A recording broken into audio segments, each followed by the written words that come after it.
Mi querido Ricardo Sevilla, el maestro Ricardo Sevilla, periodista de larga trayectoria, escritor, columnista, fundador y conductor de su podcast Los Datos Duros y orgullosamente miembro de esta familia sin censura, así como el terror de la fachiza y uno que otro descuidado de la 4T. En la X, antes Twitter, también hay que decirlo, un llamado de la presidenta a ocuparse en lo importante. Entendió el que entendió. Mi querido Ricardo, ¿cómo estás? Muy buenos días. Estoy muy bien, querido Vicente, público memorioso. Efectivamente, ojalá que varios despistados de esos que hemos estado evidenciando y exhibiendo se pongan las pilas y se pongan a trabajar en lo auténticamente importante. Dice la presidenta, y yo lo comparto, no hay que ocuparse demasiado de ellos, aunque por otro lado, mi querido Vicente, sí hay que seguir exhibiendo a todos esos torpederos, ya no solamente en la derecha, sino en la izquierda boutique, que están lanzando estos dardos pestíferos desde esos buques, pues aparentemente neoliberales, esas embarcaciones que ya parecen de Felipe Calderón, ahí donde él está dándose vida de sultán o de marqués, como le gustaría a Vargas Llosa que le dijeran. Pero fíjate, a mí me parece muy importante esta reflexión de la presidenta mexicana, porque hay una transformación que se puso en marcha apenas el sexenio pasado, usted lo sabe perfectamente, encabezada por el presidente Andrés Manuel López Obrador. Dice la presidenta que se siente muy orgullosa de este legado y qué bueno que así sea. ¿Por qué? Porque se necesita el despertar de las conciencias, la consolidación de estos proyectos iniciados el sexenio pasado, el gobierno de la transformación o los gobiernos, mejor dicho, de la transformación han puesto en marcha una serie de proyectos y de programas sociales, esto hay que subrayarlo, que quieren y requieren tiempo para madurar, para mostrar resultados tangibles. Y eso se hace no con rupturas, las rupturas que se hicieron en el neoliberalismo, que si Cedillo rompió con Salinas y todas estas patochadas. No, la realidad es que hay que darle continuidad, porque la continuidad va a lograr que se consoliden estos esfuerzos, insisto, sociales, políticos, para que se asegure que alcancen sus objetivos ya no solamente a corto ni a mediano plazo, sino a largo plazo. Ahí están la reforma al Poder Judicial, los programas del bienestar social tan importantes como la pensión para adultos mayores, los jóvenes construyendo el futuro, que un ex rector de la UNAM, ¿se acuerda? Decía que era ninis. No, ahí están los proyectos de infraestructura como el Tren Maya, como la refinería de Dos Bocas. Se necesita profundizar en el cambio y qué bueno, desde mi punto de vista, Vicente, que la presidenta diga, me siento muy orgullosa de que hay una continuidad. Desde luego, dice ella, una es la manera de gobernar de Andrés Manuel López Obrador y otra la manera de gobernar de Claudia Sheinbaum. A mí me parece que está muy bien porque son dos maneras de entender la política, dos maneras de llevar a cabo un trabajo, pero que tienen al mismo tiempo continuidad que permitirá seguir avanzando en esta agenda transformadora, aunque le enoje a los corruptos conservadores que no tienen ya argumentos y que precisamente están machacando y machacando que la dictadura, que la autocracia, que todas estas tonterías como las que publicó ayer el tonto, cada vez más tonto maletero Enrique Krause. Oye, es que el historiador no, era un maletero y hay que ponerlo en sus justas dimensiones, un personaje que se agandalló porque estaba ahí en el momento como buitre esperando la muerte de Octavio Paz y pues se agandalló con el negocio y ese es Enrique Krause, pero bueno, un personaje anecdótico dentro de este páramo de personajes que están tan virulentos, tan desesperados y que la gente en este despertar de las conciencias hacia la transformación ya no les cree, mi querido Vicente, ni un cacahuate. Así es, y porque si les dejamos la narrativa, hacen y deshacen desde los medios corporativos. ¿Cómo ves lo de Trump? que ha, pues no sé si enloquecido, no sé qué trae ahora que el tomate mexicano y casi el 21% de arancel y bueno, le mete más ruido a esta relación bilateral que creo que lleva por buen camino la doctora Claudia Sheinbaum. Así es, querido Vicente, y vamos a ver quién responde ante esto, desde luego la presidenta de México, pero quién responderá el secretario de Economía, Marcelo Ebrard, que es el que ha venido respondiendo. Usted sabe que nosotros hemos sido muy críticos de Marcelo, pero es el actual canciller, híjole, qué barbaridad, parece becado, desaparecido, en fin. Trump, efectivamente, desde mi punto de vista, parece un personaje enloquecido, ¿sí? Otra vez el gobierno de Donald Trump está en el centro de la tormenta. ¿Por qué? Porque el gobierno estadounidense anuncia que impondrá aranceles de más del 20%, 20.91% a la mayoría de los tomates mexicanos. Están haciendo guas, están haciendo burla los comentócratas porque no entienden un carajo. Le explico. El Departamento de Comercio de Estados Unidos, por eso le digo que es probable que el secretario de Economía de México responda, anunció que la mayoría de los tomates importados desde México tendrán aranceles del más del 21% a partir del próximo 14 de julio. Ya está eso a un tris, pero primero que nada, Vicente, hay que decir que el aumento proyectado en el precio de los tomates se produce en un momento álgido, en un momento crítico para la economía estadounidense, un momento crítico que ha estado marcado, que no se nos olvide nunca el fenómeno global por la persistente inflación y por las interrupciones en las cadenas de suministro globales. Eso hay que enfatizarlo. ¿Por qué? ¿Qué lo ha desatado en los años recientes? Pues nosotros tenemos ojos, tenemos oídos y tenemos discernimiento, que es lo que no le gusta a la derecha. Bueno, la pandemia y las intervenciones militares protagonizadas por Estados Unidos, porque yo no quiero utilizar la palabra que deberíamos para que no nos vaya a joder YouTube, pero bueno, en segundo término, y para aterrizar el tema en asuntos muy específicos, Estados Unidos importa una cantidad muy importante de tomates, especialmente de este país, de México. En particular, hay que decirlo, durante los meses de invierno y de primavera. Así que cualquier factor que afecte los costos de estas importaciones, como cuáles, como pues, los aranceles, las barreras no arancelarias, los problemas logísticos que ha explicado la presidenta de México y Ebrard también, pues inevitablemente se van a trasladar al precio final que tendrán que pagar no las grandes cadenas, los consumidores, en este caso los consumidores estadounidenses propios y los que no hayan nacido allá, no importa, lamentablemente, para este efecto. Y esto es precisamente lo que me da la impresión de que Trump volvió a enloquecer. O enloqueció Vicente o le importa un rábano el pueblo estadounidense. Fíjese, Trump implementa aranceles o pretende implementar aranceles a una variedad de productos importados, argumentando la supuesta, desde mi punto de vista, la hipócrita necesidad de proteger a las industrias nacionales, y dice su gobierno que reequilibrar la balanza comercial. Pero mire nada más, qué bribonazo, porque tratando supuestamente de proteger la industria estadounidense, se lleva entre las patas a la población. Y no, Trump no se está disparando en el pie, porque ya estoy viendo algunas cabezas de medios de comunicación de dudosa procedencia que están diciendo, oh, es que Trump se dio un balazo en el pie. No, no se dio un balazo en el pie. Por supuesto que no, no hay que ser cándidos.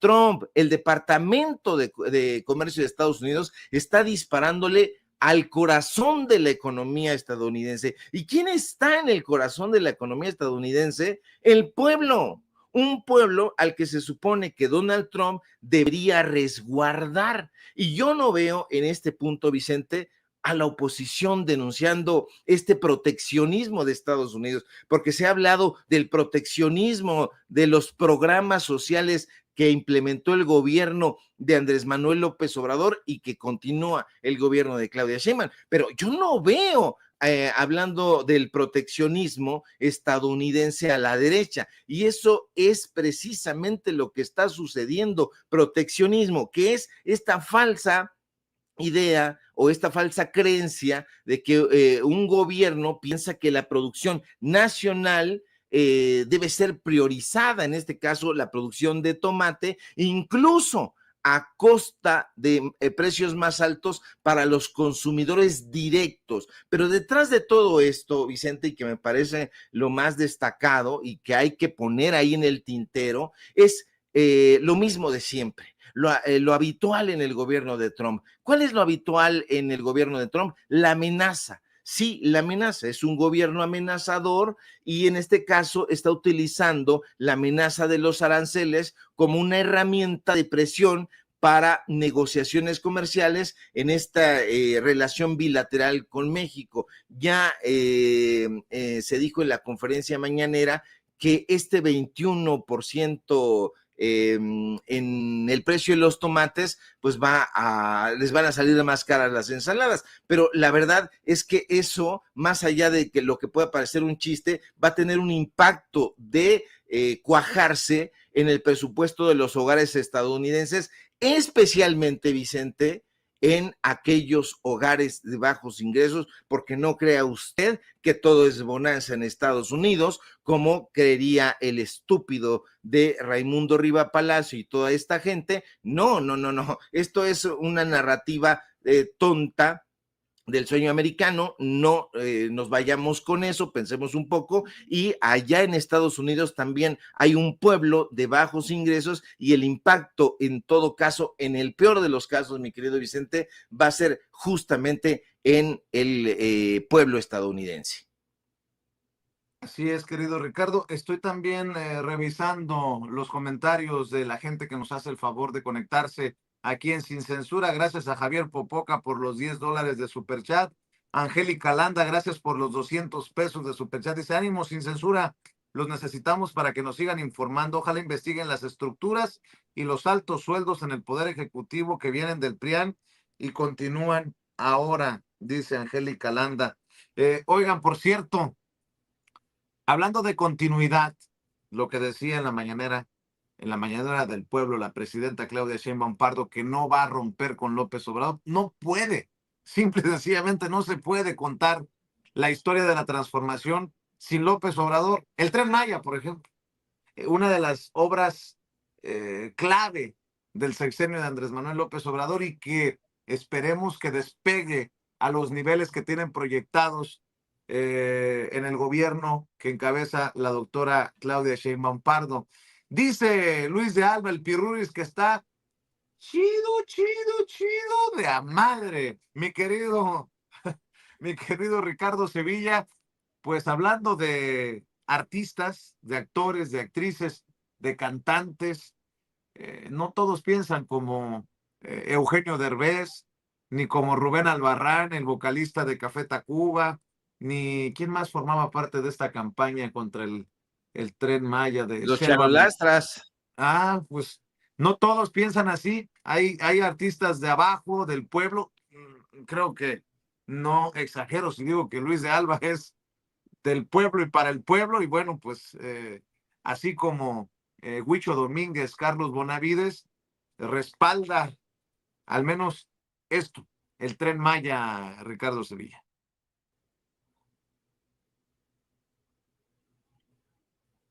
¿Me escuchas, Ricardo? Bueno, Ya te creo que... escucho, mi querido Vicente, algo sucedió por ahí, pero ya te escucho plenamente y efectivamente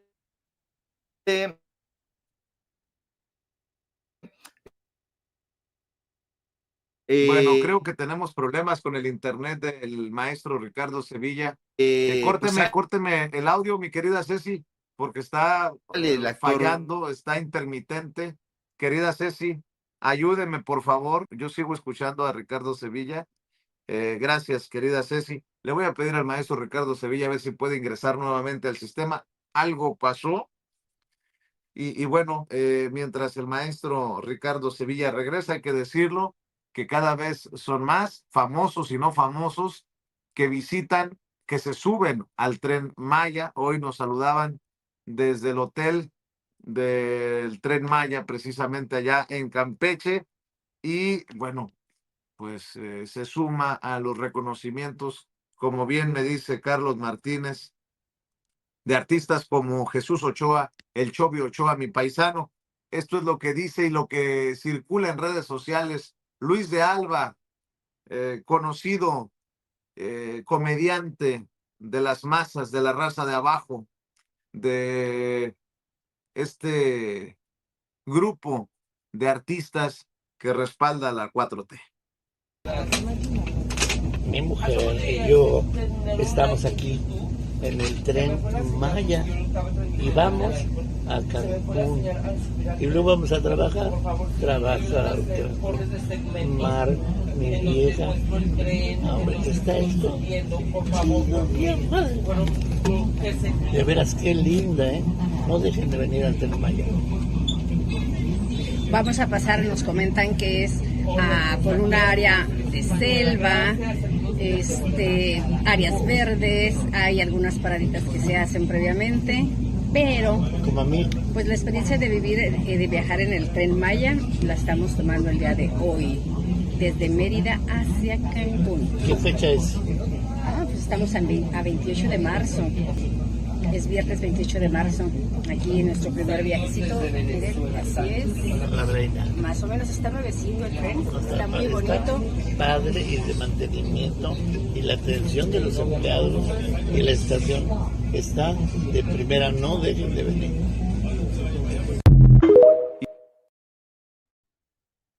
Y espérense a que salga el tren de la Ciudad de México a Nogales para que yo pueda presumirles.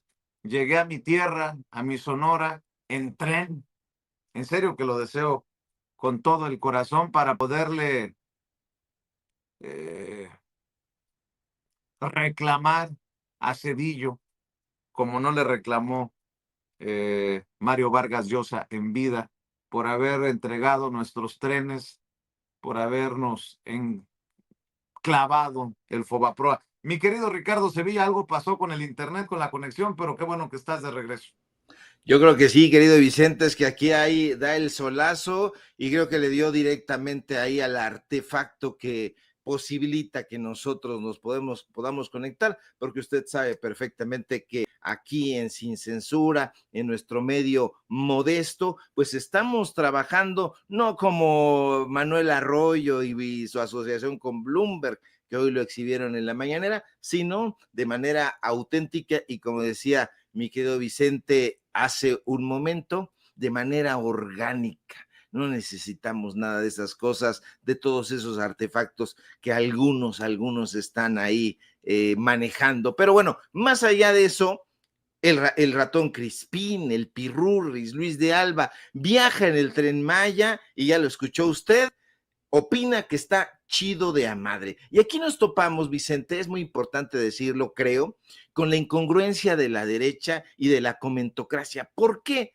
Pues porque durante años, a través de Televisa, precisamente, se encargaron de inocularle, de inyectarle a la población su dosis de pirurris. Y ahora salen o pretenden salir a descalificarlo y lamentablemente para ellos, para bien o para mal, Luis de Alba, ya lo comentabas tú, se ha convertido en una figura familiar, incluso diría yo en este momento ya entrañable del humor mexicano, que Eugenio Derbez y Adal Ramones y toda esta gente se digan comediantes, la verdad es que tienen una deuda que pagarle a estos personajes que sí fueron en su momento los auténticos comediantes, y el reconocimiento que hace Luis de Alba del Tren Maya es el reconocimiento al mismo tiempo no de un viaje personal, sino de un proyecto de infraestructura de gran escala, así pensado por el gobierno del presidente López Obrador. Y más allá de lo que pueda opinar Luis de Alba, pues están todos estos elementos importantísimos que caracterizan a este medio de transporte, medio de comunicación y un proyecto que ayuda a la sociedad en su conjunto, sobre todo en aquella parte, en el sureste mexicano. Ahora, la opinión de Luis de Alba es no la de un ciudadano cualquiera, aunque se transporta como un ciudadano cualquiera, sino de una figura pública. Proviene de una figura pública que tiene un capital simbólico importante. El comentario de Luis de Alba refleja, desde mi punto de vista, una experiencia auténtica. Es decir, todo esto que le escuchamos decir, pues no está en ninguna nómina. Y si así lo están acusando quienes otrora lo admiraban, que den a conocer los datos duros, pero a mí me parece que es una opinión auténtica esta que da el comediante, y eso debe punzarle el alma a la oposición, le debe machucar el corazón,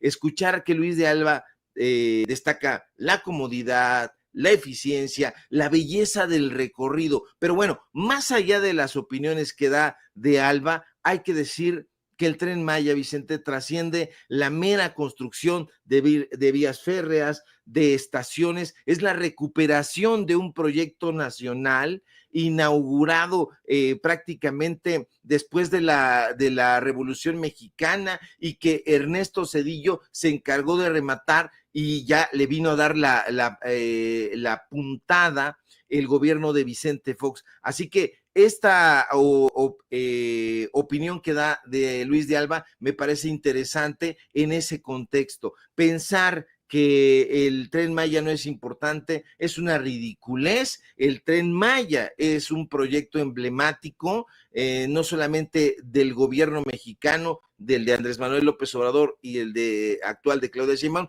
sino que beneficia a la sociedad mexicana en todo lo que se derrama de ella, implicaciones económicas, turísticas, culturales, ambientales, que son muy, muy relevantes, y que por supuesto, en aras de escatimarle todo a estos gobiernos de la transformación, pues van a decir los comentócratas cualquier cosa. Es que cuando tú estás de acuerdo con ellos, entonces no hay debate, todos son sonrisas, todas son salutaciones y venias huecas, pero cuando tú ya opinas distinto, se enojan porque dicen, es una oveja que ya salió del redil y ya no piensa como nosotros, que es un pensamiento donde ellos lo que pretenden es simple y sencillamente obtener beneficios para un grupo o beneficios para personajes en lo particular. Aquí el beneficio de todo esto está pensado para el pueblo mexicano,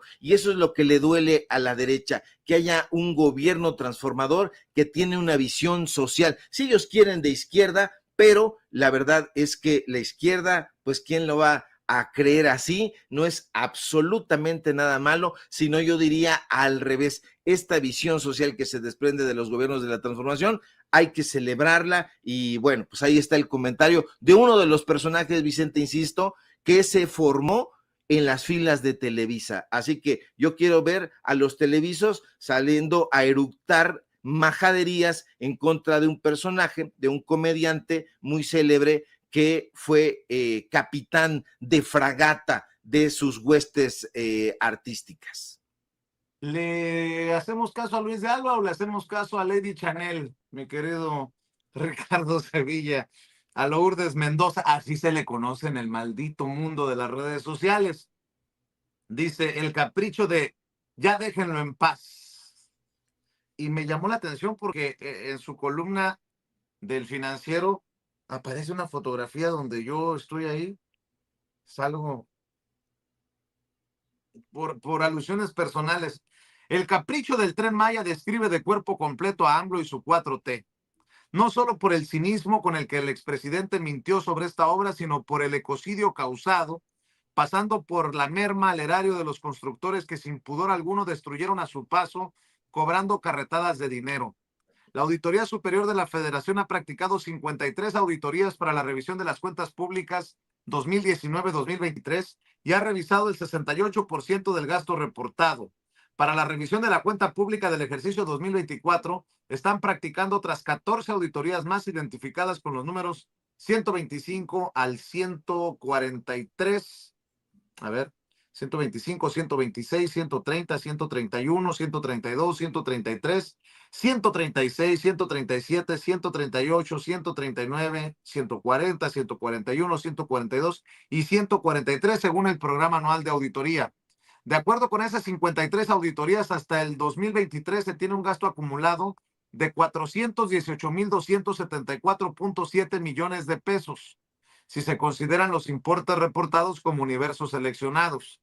En alguna de esas 53 auditorías, la Auditoría Superior de la Federación ha dicho algo al respecto, a que el gasto ya rebasó el presupuesto previsto en el Plan Nacional de Desarrollo 2019-2024, que disponía un costo para todo el proyecto del Tren Maya entre 120,000 a 150,000 millones de pesos.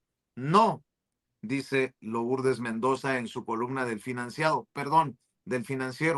Irónico, pues el principal motivo, según la 4T, para cancelar el nuevo aeropuerto internacional de la Ciudad de México en Texcoco fue que el proyecto no cumplió el proyecto o el Plan Nacional de Desarrollo 2013-2018.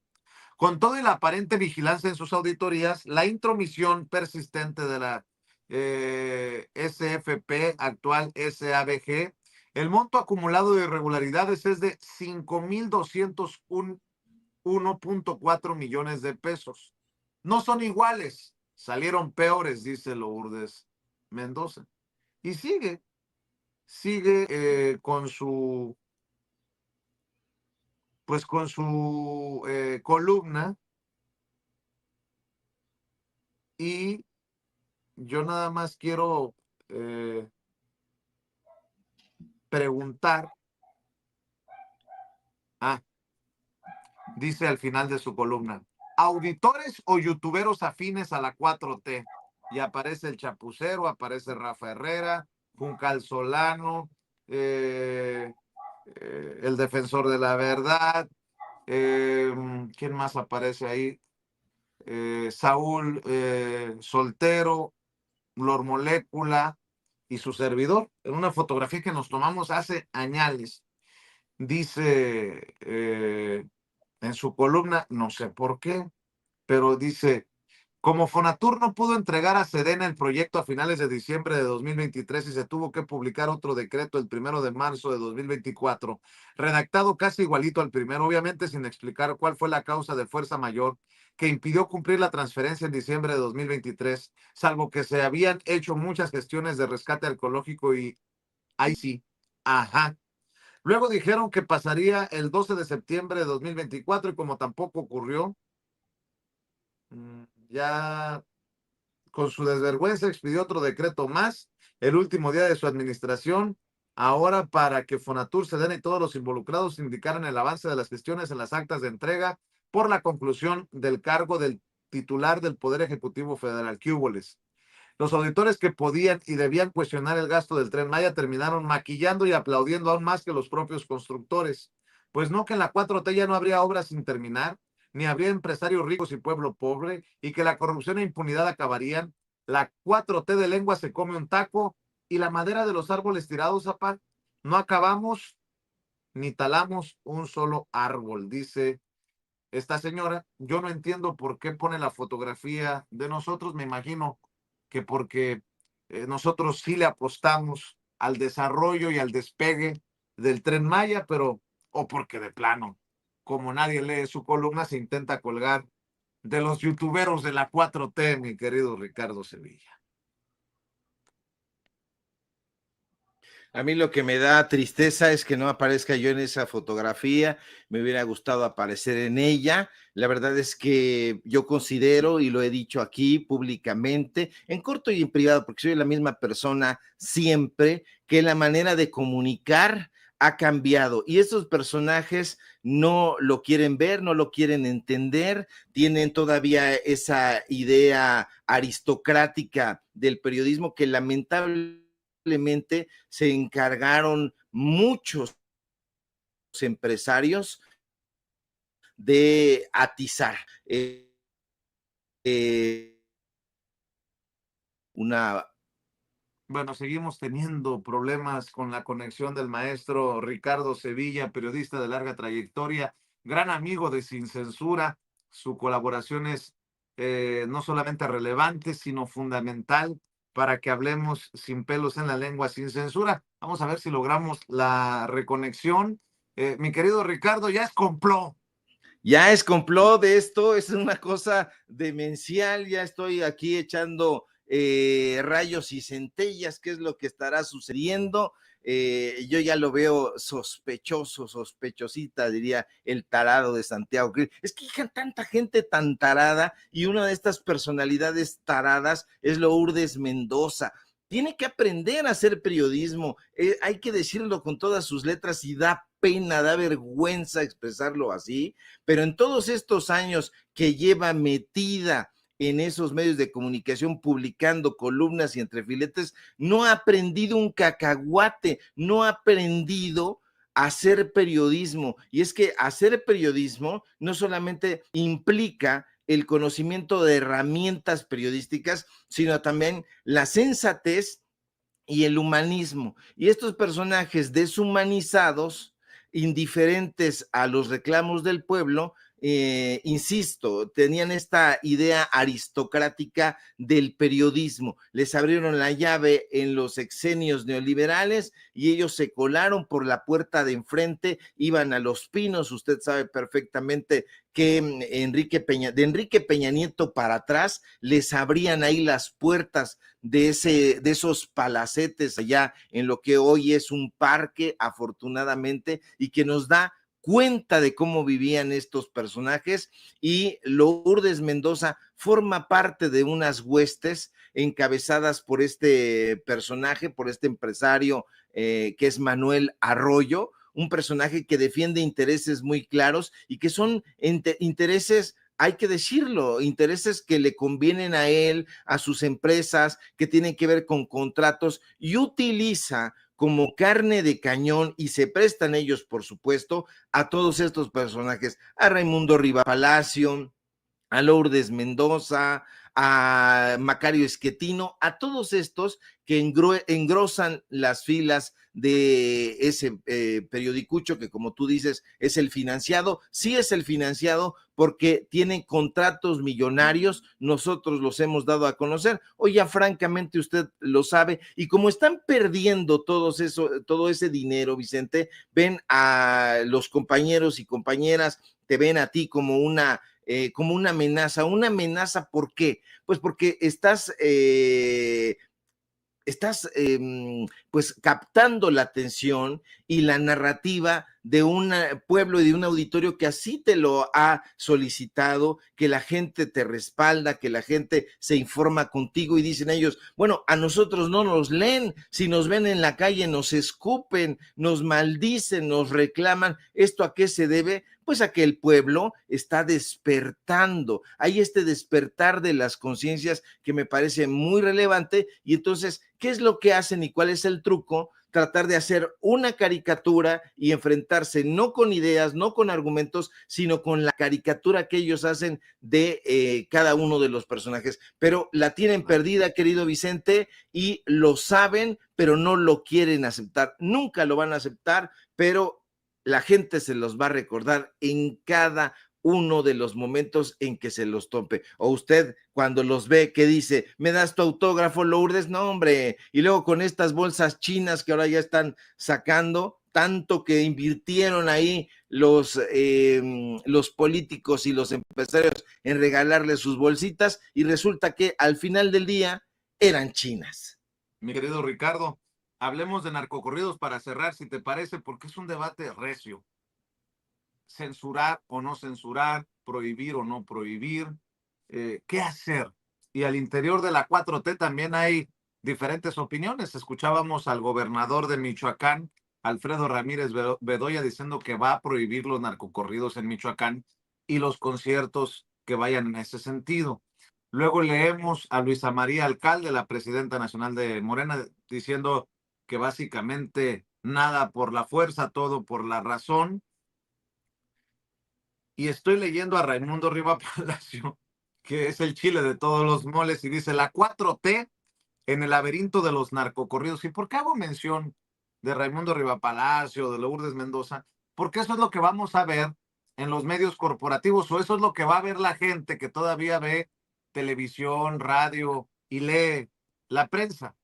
Dice, la ambigüedad declarativa de la presidenta Claudia Sheinbaum metió a México en una discusión importante, no porque esa haya sido su intención, sino por las limitaciones de sus juicios. ¿Los narcocorridos son un derivado de la libertad de expresión o por la apología que hacen de la violencia deberían prohibirlos? Sheinbaum lleva varios días diciendo que no hay que prohibirlos, después de lo que provocó con una declaración, o sea, una cascada de prohibiciones en varios estados de conciertos donde se cantan narcocorridos y amenazaron con sanciones legales a los cantantes que lo interpretaran. Las contradicciones en el decir presidencial han llevado a un choque entre los gobiernos acostumbrados a tomar las palabras del Ejecutivo como órdenes y los analistas. Sheinbaum, recordó Salvador García Soto en el Universal, señaló que no deberían ocurrir hechos como el que una banda interpretara en un concierto en Zapopan a finales de marzo. Soy el dueño del palenque, donde hacían una oda al poder y el control que tiene el señor Mencho, refiriéndose a Nemesio Ceguera, líder del cártel Jalisco Nueva Generación, cuya imagen proyectaron. No está bien, agregó Sheinbaum, que se haga una investigación, no es correcto. Las reacciones fueron inmediatas, agregó García Soto, con una condena enérgica del gobernador de Jalisco y la cancelación inmediata de conciertos y espectáculos de cantantes o grupos que ejecutan narcocorridos. Las reacciones sociales han empezado a verse tumultuosamente.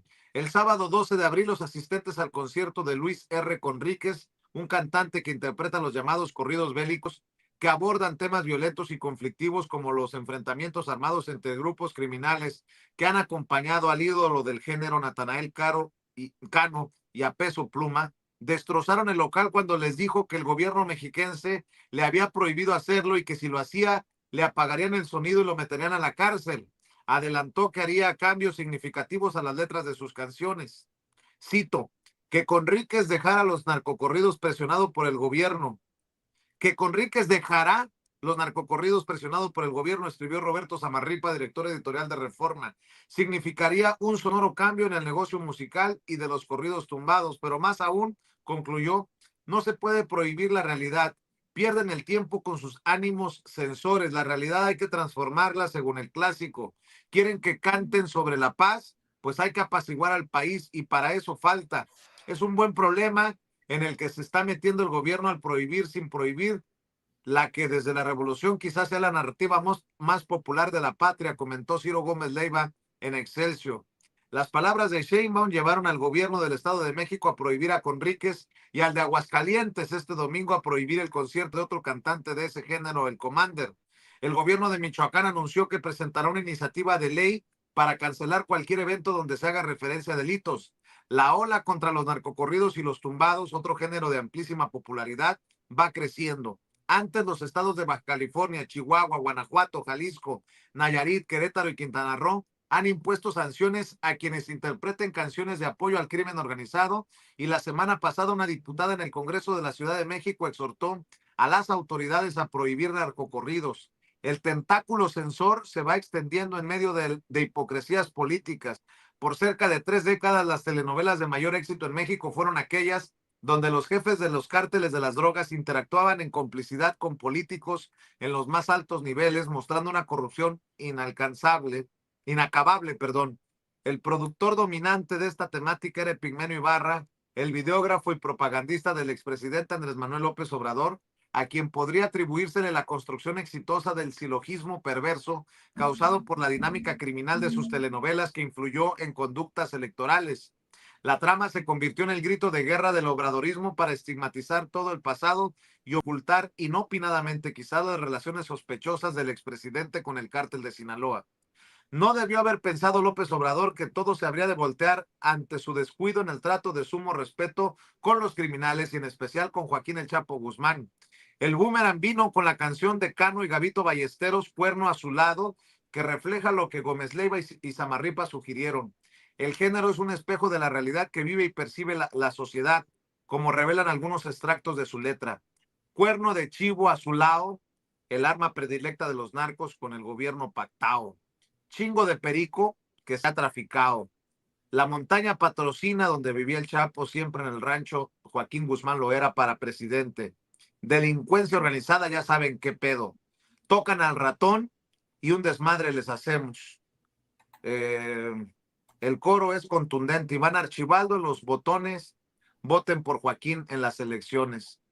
Y así sigue esta columna de Raimundo Rivapalacio, que ahora pues quiere posicionar como experto en narcocorridos. Y lo que me faltó leer fue alguna referencia a Genaro García Luna, alguna crítica al gobierno de Calderón, o como diría el propio Paco Cruz, a Peña Nieto, porque era el narco de narcos en su momento. En fin, mi querido Ricardo Sevilla, dame tu opinión. ¿Qué hacer? ¿Qué hacer con esto en momentos, pues, de debate en todos los niveles? Porque ya no solamente es un debate al interior de Morena o un debate entre colegas en medios de comunicación, sino también un debate abajo con la gente de a pie. Que eso es lo más importante, mi querido Vicente, este debate, esta cascada de opiniones que justamente está tocando la entraña del pueblo mexicano. ¿Qué es lo que hay que hacer? Justamente eso, continuar debatiendo el tema, un tema, como tú bien apuntas, sumamente polémico y al mismo tiempo rico. A la gente no le parecía no importarle esa situación, pero solamente lo parecía, porque en realidad sí le tocaba la entraña. Lo que ocurre es que los grandes debates en determinado momento de la historia mexicana se llevaron a cabo en ciertos cenáculos, en ciertos espacios televisivos, y esto ya no está sucediendo de esa manera. Hoy el debate, qué bueno que así sea, es público. En el caso de los corridos, narcocorridos, hoy llamados de esa manera, tienen toda una tradición de narrar historias, de eventos relevantes. Yo recuerdo de muy pequeño, escuchaba a los Tigres del Norte, no es que los pusieran en la casa, es que estaban en el ambiente, estaban en la comunidad, y a mí me parecía relevante porque abordaban el tema del narcotráfico desde puntos de vista muy divergentes. Había desde luego un impacto en la conciencia pública, un impacto, hay que decirlo, a veces contradictorio, pero por lo mismo multifacético. Yo recuerdo esos corridos, antes, hoy se les llaman narcocorridos, lo asociábamos en una época con la música norteña, narraban hechos reales basados en una historia tristemente real del narcotráfico, mencionaban lugares, personajes, eventos específicos. Yo recuerdo en la revista Proceso, cuando valía la pena y le dirigía Julio Scherer García, había crónicas muy interesantes sobre estos corridos, había crónicas, se practicaba, insisto, todavía el género, y abrían una ventana a un mundo oculto, a un mundo violento. Así que la música sí lograba evidenciar la complejidad social, la complejidad económica, la complejidad cultural que rodea este fenómeno, desde luego criminal.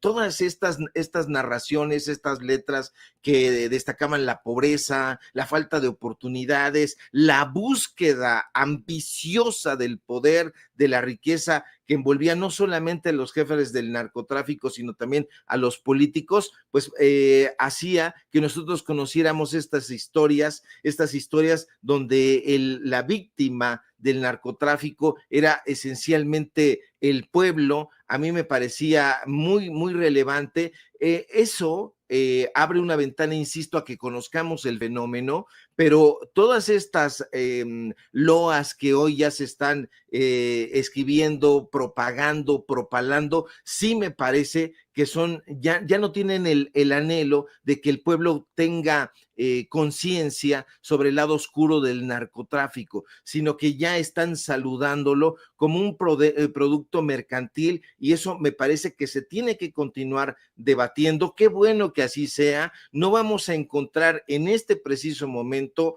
una decisión unívoca al respecto, así que yo insisto en esta pregunta que tú me haces, ¿qué es lo que hay que hacer?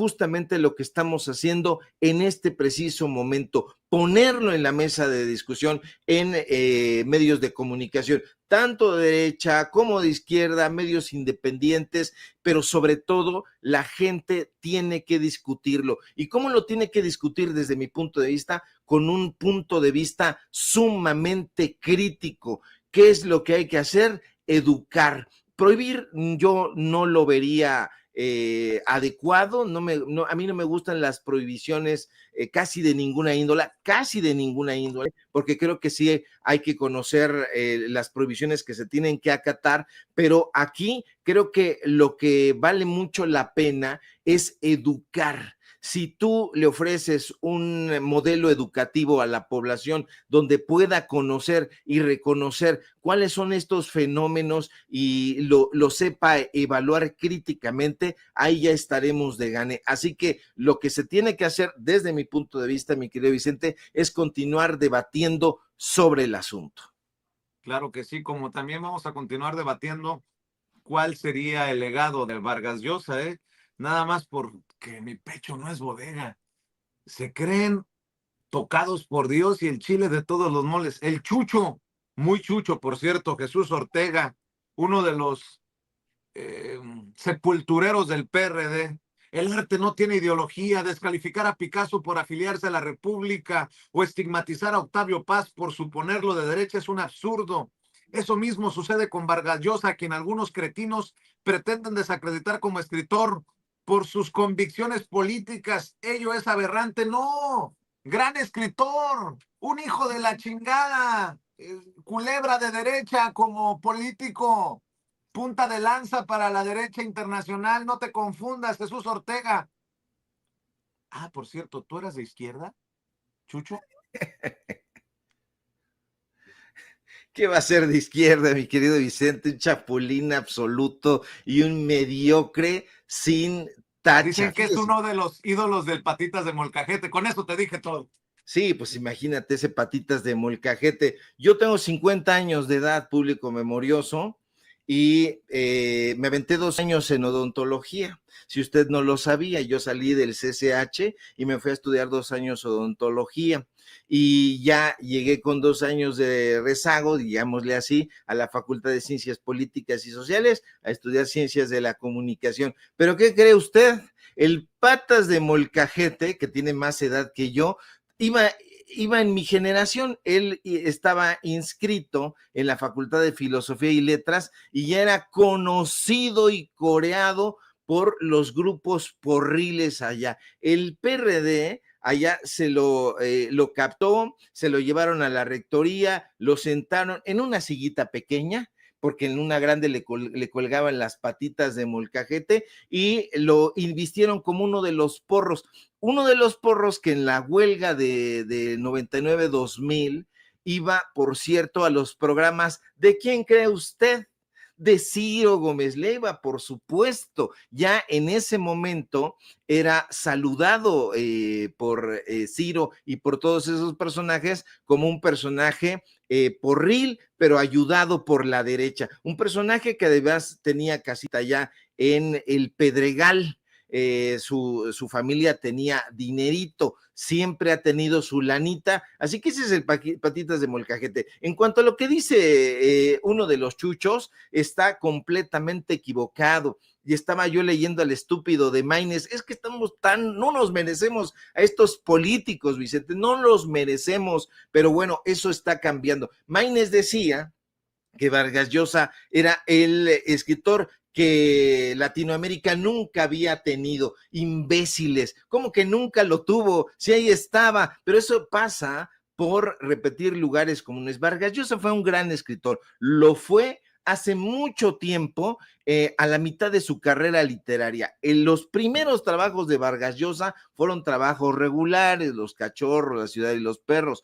Tuvo un gran auge con La Casa Verde, con Noticias del Fin, La Guerra del Fin del Mundo, con novelas de esa talla. Pero Vargas Llosa al final de su carrera fue un absoluto mediocre. Sus incursiones que yo tuve el matino de comprar, porque dije, bueno, vamos a ver si Vargas Llosa no solamente pues daba opiniones políticas chafas, sino a lo mejor eso no tocó a su narrativa. Sí, el sueño del Celta para acá es un bodrio absoluto. Cierras lo mejor de su carrera, Vicente, con la fiesta del chivo. La fiesta del chivo le gustaba incluso al presidente Andrés Manuel López Obrador, pero de ahí a decir que fue uno de los gigantes de la literatura latinoamericana, ¿y dónde deja usted a Borges? ¿Y dónde deja usted a Juan Carlos Onetti? ¿Y dónde deja a María Luisa Bombal?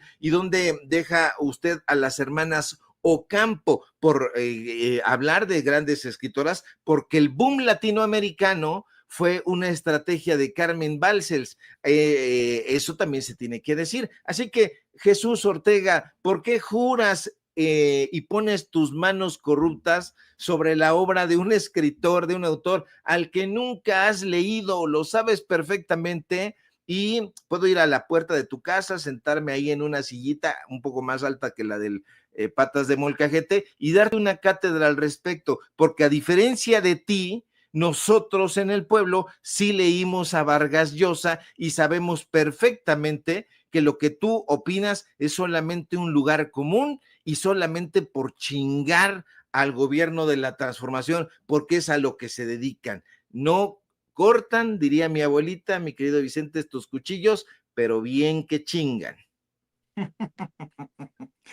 Bueno, ahí la vamos a guardar, mi querido Ricardo Sevilla, entre nuestras frases. Oye, ¿por qué no cerramos invitando, maestro, a la audiencia a tus redes sociales para que amor con amor se pague?